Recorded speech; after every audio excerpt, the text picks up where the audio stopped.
Which one is the perfect stabilizer for your smartphone? Here are 3 of the best 2023 gimbals which will serve you well and amaze you with their awesome AI features. Let's inspect.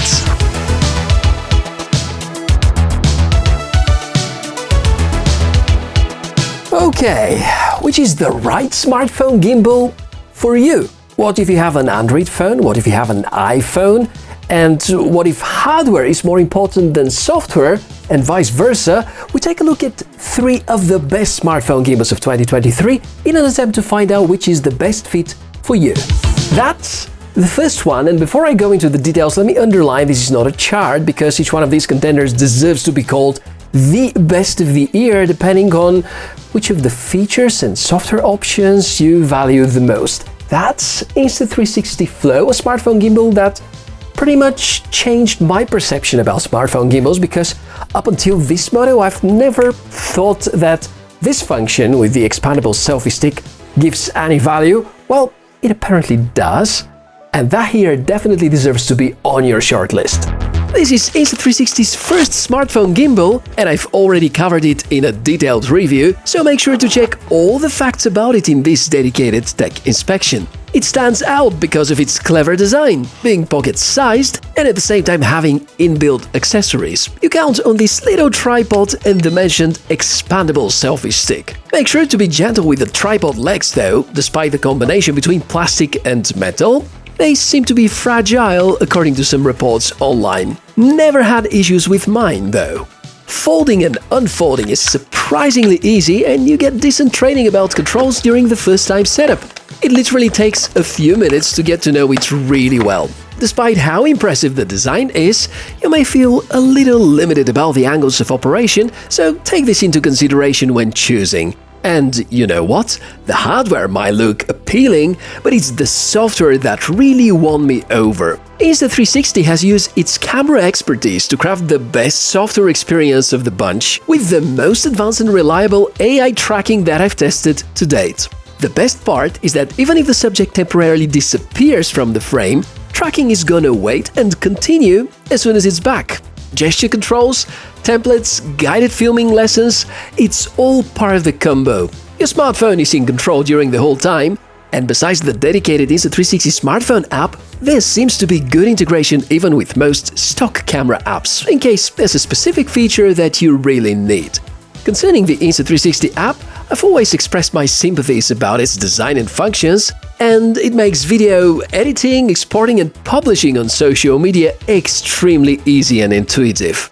Given its price point, this is really a solid choice.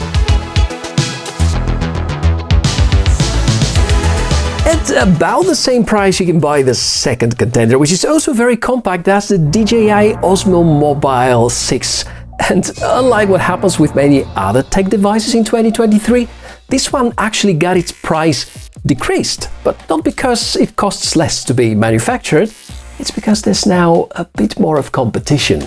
Well, the Osmo Mobile series have been consistently the most popular smartphone gimbals, with almost perfect integration for iPhones and somewhat complicated Android integration.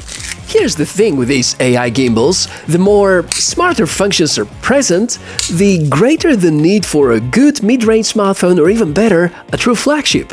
DJI are in many ways trendsetters. They were the first to introduce the magnetic mount systems, the first to popularize these inbuilt selfie sticks, and the first to actually give meaning to the smartphone gimbals thanks to their quite solid software integrations. Osmo Mobile 6 is rather compact, yet not as small as the Insta360 Flow when folded. It's easy to use, feature-packed, and with probably the better build quality. There is no integrated tripod here, but in return you get a lot more stable bases. Software-wise, besides the fact you have to sideload the app on Android devices because the Mimo app is not being updated on Google Play Store anymore, the experience is very positive. A whole lot of controls and very easy ways to switch between the gimbal follow modes, very advanced algorithms, strong motors and a battery with average performance. But it's more than enough for a long recording session. In terms of operation, you're gonna find almost the same gimbal modes as those present for the majority of the current devices of this type.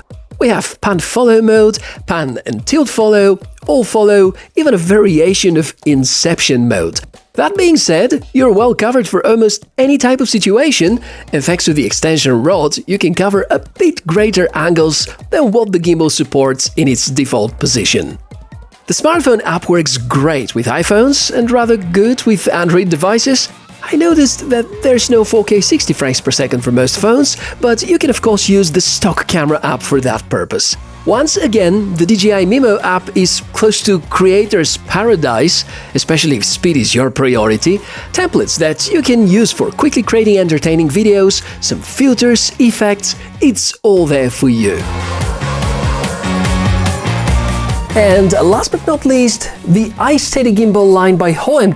They have released the M6 a few months ago. This is a slightly newer MT2, which is a bit more versatile because it even supports mirrorless cameras. But the game-changing thing compared to DJI and Insta360, where they mostly rely on their smartphone apps for object tracking, here we have dedicated hardware. That's a small camera which can recognize gestures and can make this gimbal track you without the need of a smartphone app. This feature is, in my opinion, game-changing, likely something that more other companies are going to start using because it's simple, apparently not that expensive, and works fairly well. The big advantage here is the ability to use the tracking feature and use any camera app of your choice, meaning that if you have an Android smartphone, you wouldn't feel limited by your gimbal vendor's software. This is the largest gimbal out of these three, supports payload of up to 400 grams, and also happens to be the most expensive in this top 3 shortlist. But I believe it's totally worth the money, especially if you want to use your smartphone for filming and you need a gimbal closer to professional gear. On the other hand, iSteady M6 is keeping reasonable weight at just above 0.5 kilograms, which is a bit more than the Osmo Mobile 6. A big advantage here is the ability to stabilize compact cameras and also action cameras pretty much regardless of their form factor. With its insanely good battery life and ability to act as a power bank, you certainly sacrifice portability but gain a lot of other useful features.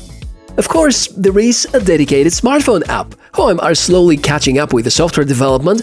I'll be honest here, it is not at the level of Insta360's and DJI's software, but works fine about the gimbal configuration, changing the modes, even for updating the firmware and human recognition and tracking. So which one of these is the best fit for you? Well, if you prioritize portability and AI and cool features and software, I would certainly say Insta360 Flow is a great choice. If you also want to keep the good portable factor but want slightly better build quality and maybe a bit greater angles of operation and something that is well settled on the market, DJI Osmo Mobile 6 is there for you, now at a slightly lower prices compared to its launch price. And last but not least, the iSteady M6, which is a fantastic versatile smartphone gimbal, which can also carry a small compact camera, or you can go for the MT2, which has very similar features with the option to carry a mirrorless camera. So the big difference is this small AI module which can track you, it can recognize gestures, and eliminates the requirement to use a smartphone app for people tracking. So that's my take about these 3 fantastic smartphone gimbals of 2023. It would be interesting to hear from you, which is your preference and why. The comments are down below the video if you want to buy any of these and read some more details about their functions and features. On one side, you can check the links posted in the video description area. On the other hand, you can check my full thorough reviews about each one of these devices. That's everything about this episode. I hope it was useful, I hope it was fun, and don't forget to like the video, subscribe to the channel for more cool tech inspections, and I'm Michael, gonna see you in the next episode. This doesn't stop beeping.